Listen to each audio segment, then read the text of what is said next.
Boshlang'ich to'lovga qiynalyapsizmi? Xodiy avtodan eng zo'r taklif. Boshlang'ich to'lovsiz mana shu Gentra'ni Xodiy avtodan kelib turib xarid qilsangiz bo'ladi.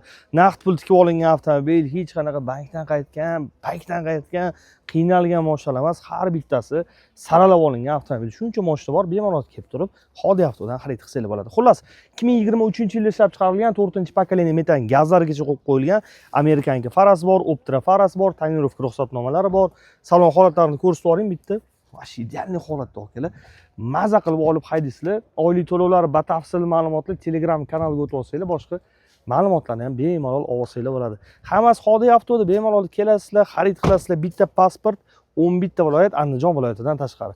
Telefon qilsanglar, nimagaligini sabablarigacha tushuntirib berishga harakat qilamiz. Lekin yaqin kunlarda Xudo xolasa yengillik bo'ladi. Boshlang'ich to'lovsiz $850 xarajatlar uchun pul olasizlar. Nimaga bu? Shuncha ketadigan pul emas u. O'z notariusingiz, nomeringiz, atsengiz hozirgi kunda o'sha kommentariyaga yozayotganlar uchun keltirib berishim mumkin. $600 nomeringizga, nomer notariusingizga ketyapti. $100 atsengizga, $150 raznica puliga ketadi. Mana shunaqa holatda bankda boshlang'ich to'lovni o'zimiz qilib beramiz. Xullas, mana shunaqa yumshoqlik bilan, shunaqa hammasini ochiqlik bilan Xodiy avto sizga mana shu avtomobilni taklif qiladi.